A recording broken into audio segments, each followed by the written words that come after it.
The war had ended, but the silence that followed was louder than the explosions had ever been. The human fleet hung in orbit around the ruined world of Dareth 9, a planet once known for its blue oceans and silver cities. Now it was a wasteland. Smoke drifted through its shattered atmosphere, and the ground below still glowed with the aftermath of orbital strikes. Commander Ethan Cole stood at the viewport of the battleship Resolute, watching the planet turn slowly beneath him. He had lost count of how many worlds he'd seen burn, but Dareth 9 was different. This was where everything had started, where humanity had first made contact with the Zareth Dominion, and where the war that nearly destroyed both species began. Most of his crew had already transferred to other assignments. The peace treaty had been signed 3 months ago, and the fleet was being dismantled piece by piece. Humanity was tired of fighting. Everyone wanted to go home. Everyone except Ethan. He had stayed. No one understood why. His orders were complete. His ship was to be decommissioned. The Resolute was old, scarred, and half its systems no longer worked. But Ethan refused to leave. Something inside him whispered that his mission wasn't over. Not yet. "Sir," a voice came from behind him. It was Lieutenant Mara Keene, his communications officer, and one of the few who hadn't yet transferred out. "Command has sent another recall order. They're requesting you report to Earth immediately." Ethan didn't turn around. His reflection stared back at him in the glass. Gray hair, tired eyes, and a uniform that had seen better days. "Acknowledge receipt," he said quietly, "but tell them I'm not leaving until the scans are complete." Mara sighed softly. "You've been running those scans for 2 weeks, sir. The planet is dead. There's nothing left down there." "Maybe," he replied, "but I keep getting interference on the southern continent. Something's still moving," Mara frowned. "Could be residual energy from the bombardment." "Could be," Ethan said, though his tone made it clear he didn't believe that. When she left the bridge, Ethan closed his eyes and took a deep breath. The silence pressed in on him, the kind of silence only deep space could hold. He thought of the people he'd lost during the war. His crew, his friends, his wife back on Luna Colony who'd never stopped waiting for him. He thought of the promises he had made, to protect, to endure, to never give up on humanity. The console beeped softly. The scan had finished its next pass. Ethan opened his eyes and leaned forward.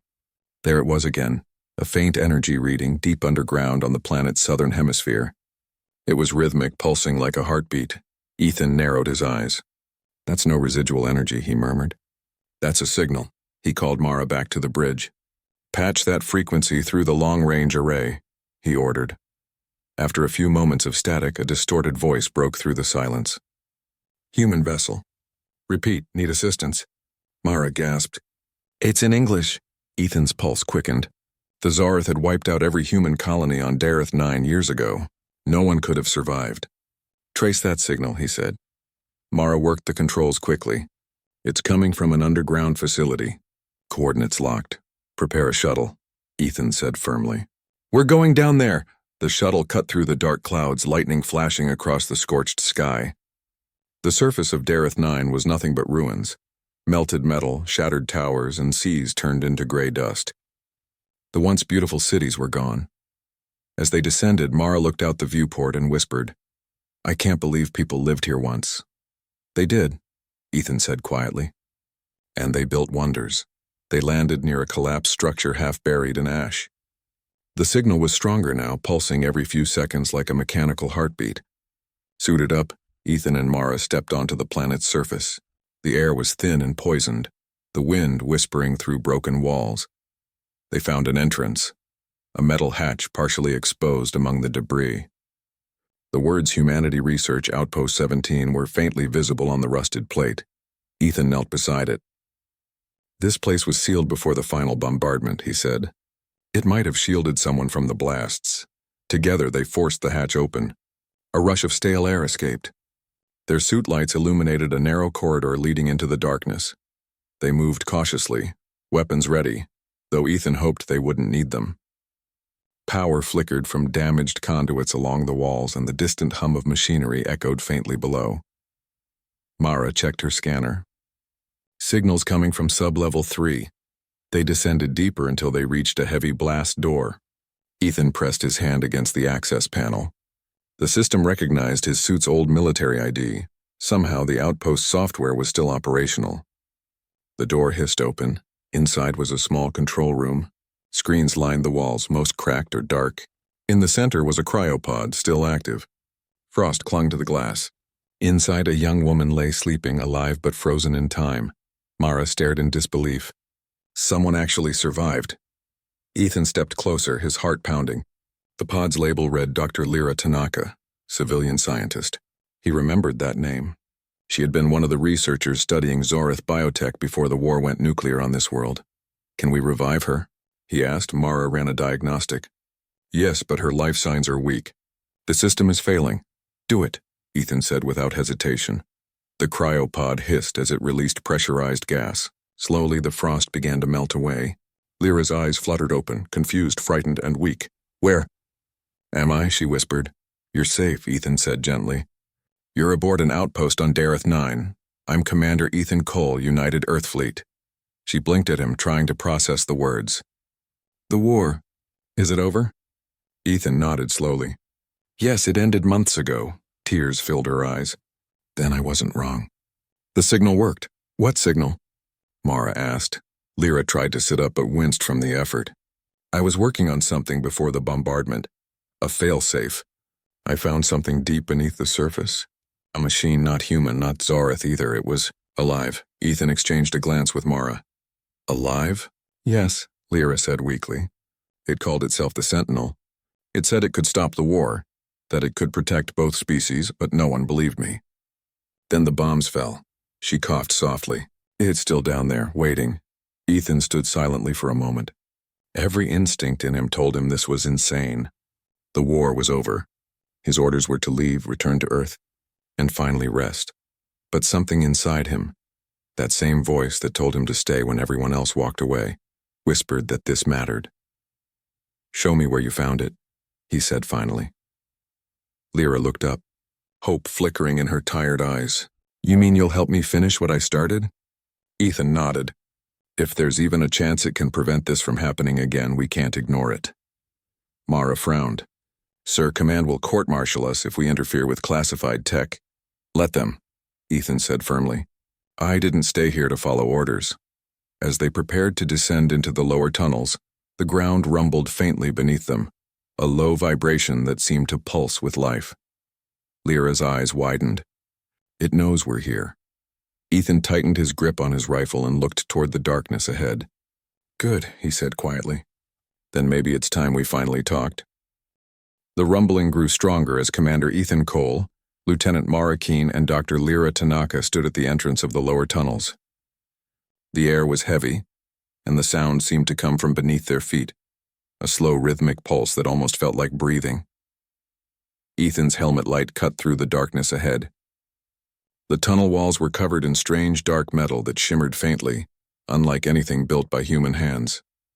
Every few meters, veins of faint blue light ran along the surface, pulsing in time with the rumble.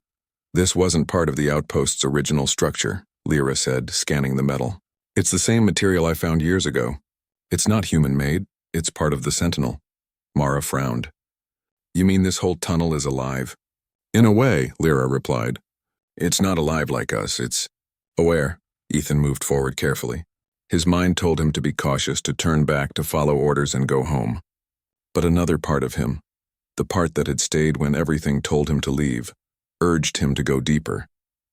As they descended, the hum became stronger, vibrating through their suits. The tunnel widened into a massive chamber, and in the center of it stood a colossal structure that stretched upward into darkness. It looked like a fusion of machine and living metal, smooth surfaces that seemed to move slightly, shifting as if breathing. Streams of light ran up and down its surface, pulsing softly like a heartbeat. Lyra stepped closer, awe in her eyes. "That's it. The Sentinel." Ethan took a step forward, staring at the enormous shape. It radiated a strange energy, not threatening but ancient and powerful. He could feel it watching them. Then a voice echoed in the chamber, soft and deep but not coming from any one place. "Human, you have returned." Mara froze. "Did that thing just talk?" Lyra nodded slowly. "It communicates through resonance. It doesn't use sound. It uses vibrations that our suits translate into speech." Ethan took another step forward. You said we returned. You've seen humans before? Long ago, the voice replied. You came seeking power. But you were not ready. Now you come seeking peace, Ethan frowned. You're saying you know about the war. I know all that happens on this world. I felt your fire, your fear, your destruction. I slept, waiting for one who would listen. Lyra moved closer to a glowing console near the base of the Sentinel. It's responding to us just like before, she said. But I still don't know what it wants. Ethan looked at the towering structure. What are you? There was a pause, and then the voice replied, I am the last memory of those who built your kind. The words made all three of them stare in silence. What do you mean by that? Ethan asked quietly. Before you, before the Zareth, there were others. The First Makers. They built life and machines and flesh together to continue their knowledge. You are their descendants, though you do not remember them. I was created to guard what they left behind. Ethan's mind reeled. Humanity had always believed they were born from chance, evolution, struggle, survival. But this being was saying something else entirely. You're saying humans were created? Guided, not created. You were meant to grow beyond war. But you forgot. And now you repeat their mistakes. The Sentinel's lights pulsed brighter. The ground trembled slightly. Ethan steadied himself. If you've been watching, then you know the war is over. We made peace. Now peace built on fear is not peace. It will not last. The cycle will begin again. Lyra turned toward Ethan. This is what I was trying to tell Command before the bombardment. The Sentinel offered something, a way to end the cycle permanently. But no one listened. They thought I'd gone mad. Ethan looked at her. What kind of way? Lyra hesitated. It said it could merge knowledge. Combine understanding between species so neither would ever see the other as an enemy again. But it required both sides to agree, humans and Zareth. When the war started, it went silent. Until now, the Sentinel said. Mara crossed her arms. So what's it want us to do? Shake hands with the same species that tried to wipe us out? Trust is not given. It is built. You three are the last who still can. Ethan didn't answer. He just stared at the machine, thinking of the millions who had died. Could something like this really stop it from ever happening again? Or was it another weapon in disguise? Suddenly the chamber lights flickered. Lyra checked her scanner. Something's coming. A signal. It's not from us. A holographic projection appeared in the air above them. A tall reptilian figure with dark scales and burning orange eyes. It was unmistakably Zareth. Human vessel, the figure hissed. You have trespassed in a sacred zone. Withdraw immediately. Ethan's jaw tightened. We're not here to fight.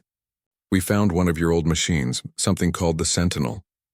The Zareth figure's eyes narrowed. That relic belongs to us as much as it does to you. It was the reason this war began. Do not touch it, Lyra stepped forward. You don't understand. It can stop the next war before it starts. Lies, the Zareth replied. It feeds on life. It consumes what it joins. Ethan looked at the Sentinel. Is that true? All creation consumes, Commander. But I do not destroy, I unite. I offer understanding. I offer memory. The Zareth voice grew louder. Leave now, or we will cleanse this world again. And then the transmission cut off. Mara swore under her breath. They must have traced our signal. They're coming. Ethan clenched his fists. How long until they reach orbit?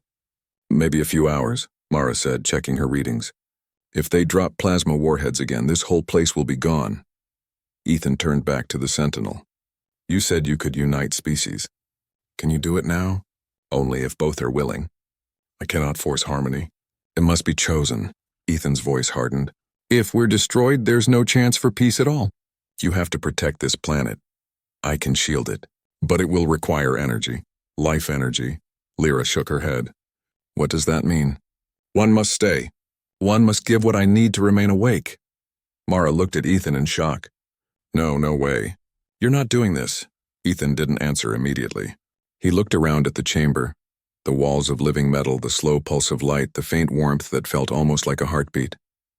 He thought of all the soldiers who had died, all the worlds lost. If one life could keep the peace, could protect what humanity had fought so hard to build, wasn't that worth it? He turned to Lyra. If I stay, can you get back to the ship? She shook her head. Ethan, you can't, he smiled faintly. I've been staying my whole life when everyone told me to walk away. Maybe this time it'll mean something. Mara's voice trembled. Sir, please. We can find another way. Ethan placed a hand on her shoulder. No, you'll take Lyra and go. The sentinel said it needs one. It's enough. The sentinel's voice filled the chamber again, softer now. Your choice honors them, human, but you still have time to change it. Ethan shook his head. No, I made my choice a long time ago. He turned to his crew one last time. Take the shuttle. Tell command what we found. Tell them peace isn't a dream. It just needs someone willing to stay. Lyra's eyes filled with tears. You'll die if you do this. Ethan smiled sadly. Maybe. Or maybe I'll just finally rest. The chamber brightened as streams of light flowed down from the ceiling, surrounding Ethan in a soft glow. His body felt weightless. He closed his eyes as the sentinel's voice echoed one final time. Then let the cycle end here. Mara grabbed Lyra's arm, pulling her toward the exit as the ground began to shake violently. The walls of the chamber pulsed with blinding light. The last thing they saw before the blast door sealed was Ethan standing still, calm, his face peaceful as the energy surrounded him completely. The blast door shut with a loud echo, sealing the chamber where Ethan Cole stood. Light poured through the cracks as the sentinel awakened fully, its power shaking the ground. Mara and Lyra ran through the tunnels, their hearts pounding, the walls glowing brighter behind them. The rumbling grew stronger. Dust rained from the ceiling as they reached the upper levels. The faint blue lights that had lined the passageways now shone like rivers of fire. It felt as though the planet itself was waking up. Come on, Mara shouted over the noise. They climbed the last ladder and emerged into the surface ruins. The sky above was a storm of red clouds flashing with strange blue lightning. The air was alive with energy, and for a moment both women stopped and turned back. Below them, deep under the planet's crust, Ethan was still there. Lyra pressed her hand against the ground. He's still alive. I can feel the energy link. The sentinel has started merging. Mara grabbed her arm. We need to move. The Zareth ships are coming! They ran toward the shuttle, which was half buried under debris from the tremors. Mara climbed inside first, checking the systems. Engines are still good. Let's get off this rock. Lyra strapped in, glancing once more at the planet's horizon. If he succeeds, this might change everything. The shuttle lifted off just as the ground below split apart. Beams of blue light shot up from cracks in the surface, rising into the clouds. The entire planet glowed faintly as if it had become one living being. Above Dareth 9, the human battleship Resolute orbited silently. Automated systems detected massive energy surges from the planet below. The remaining human ships in the system began to retreat, fearing another catastrophe. At the same time, Zoreth warships appeared from hyperspace. Their dark hulls glimmered against the stars as they took formation, weapons charged and ready. Mara opened a channel to the fleet. This is Lieutenant Keen of the Resolute. Do not fire. Repeat, do not engage. There's something happening on the surface, and Commander Cole is still down there. The communication channel erupted in static before Admiral Harker's voice came through. Keen, are you out of your mind? That planet is going critical. Evacuate at once. Mara's jaw tightened. Sir, the commander made contact with an ancient machine, the Sentinel. It's stabilizing the planet's core. It's not an attack. It's a defense mechanism. Lyra leaned over the console. If they attack, they'll destroy it, and maybe us with it. The Sentinel needs time to finish merging. Admiral Harker didn't answer right away. Then he said coldly, You have 15 minutes. After that, we're pulling out. That's final. The line cut, Mara exhaled sharply. 15 minutes. That's all we've got. Deep beneath the surface, Ethan Cole was surrounded by light. The Sentinel's voice echoed inside his mind. Calm, powerful, almost human. You have chosen to stay. Why? Ethan's voice was steady. Because if peace means anything, someone has to hold it together. Someone has to be willing to stay when everyone else walks away. The light pulsed brighter. You are merging with me. Your thoughts will become part of the network. You will not be human as you were. I know, Ethan whispered. Just promise me one thing. Speak. Protect them, all of them. Not just humans. The Zareth too. No more wars. Your will shall guide mine. The Sentinel's energy surrounded him completely. He felt warmth spreading through his body. Not pain, but peace. His heartbeat slowed until it matched the rhythm of the great machine. He saw flashes of memories, the first makers building worlds, creating life and watching it grow. He saw human faces, Zorith faces, and countless others, all born from the same source. Then, for the first time in centuries, the Sentinel spoke not just to one mind, but to all. In orbit, both human and Zorith ships suddenly went silent. Every communication system crackled with the same voice, a calm, steady tone that seemed to come from everywhere and nowhere. This war is over. Admiral Harker stood frozen on the command deck as the voice continued. I am the Sentinel. You are children of the same creation. You have forgotten what you were meant to be. One of your own has chosen to stay, to remind you of what peace costs. Zorith commanders listened in confusion. Some reached for their weapons, others simply stared at the glowing planet below. I offer you a gift, memory. And then, without warning, every living being in orbit, human or Zorith, felt something inside them change. Memories, emotions, and visions filled their minds. They saw the history of both species and their pain, their triumphs, their fears. They saw how similar they truly were. On the Resolute, Mara and Lyra both gasped as their helmets filled with light. For a brief, breathtaking moment, they saw through each other's eyes, and through Ethan's. They saw him standing in the heart of the Sentinel, smiling as blue light wrapped around him like a living cloak.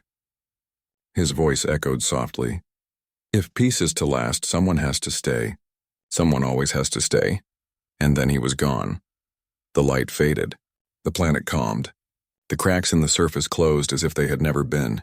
The storms disappeared, replaced by a calm, glowing sky. Mara looked out the shuttle window, tears in her eyes. He did it? He really did it, Lyra nodded slowly. He became part of it. The Sentinel isn't just a machine anymore. It's him. Above the planet, the human and Zorith fleet slowly withdrew their weapons. No one spoke. No one fired. For the first time in decades, the silence between them wasn't hostile. It was understanding. Weeks later, Dareth 9 was declared a neutral world. Both species agreed to rebuild it together, a symbol of peace. A monument was built at the site where the Sentinel had awakened, a tall spire of silver metal engraved with simple words, "He stayed." Every ship that passed through the system stopped there, if only for a moment. Pilots, soldiers, and travelers from both sides would stand in silence, feeling the faint hum in the air, the heartbeat of the Sentinel. Some said it was the pulse of the planet. Others believed it was something else, the echo of Commander Ethan Cole. Lyra remained on Dareth 9 as the head of the Unity Project. She worked to combine human and Zorith technologies, building new systems that could heal rather than destroy. Mara, promoted to captain, visited often. Every time she did, she would look up at the silver spire and whisper, "We didn't forget you, sir." And sometimes, when the wind blew across the plains, a soft voice would answer, faint like a whisper in the stars. Good, then keep building. Years passed. The alliance between humans and Zorith grew strong. New colonies were built together, ships crewed by both species. The memory of the war faded, replaced by stories of the man who stayed. Children learned about him in schools, not as a soldier, but as a symbol. They called him the Guardian of Peace. Some said that when they dreamed, they could see him, standing in a world of light, watching over them with calm eyes, and deep beneath Dareth 9, where the Sentinel still slept, a faint light continued to pulse. Inside that light, Ethan's mind lived on, not trapped, not lost, but at peace. He could see everything now. The growth of new civilizations, the laughter of children, the quiet rebuilding of what was once broken. He felt no regret, only pride. The Sentinel's voice spoke softly in his thoughts. You kept your promise. They are building again, Ethan smiled. Good, that's what humans do. No matter how many times we fall, we get back up. Will you ever rest? He looked at the stars shining above. Someday, but not yet. And so he remained, the man who stayed, the voice in the silence, the memory that refused to fade. His story became a legend, not of war, but of hope. Proof that sometimes one person's choice could change the fate of worlds. Because even when everything told him to walk away, he stayed.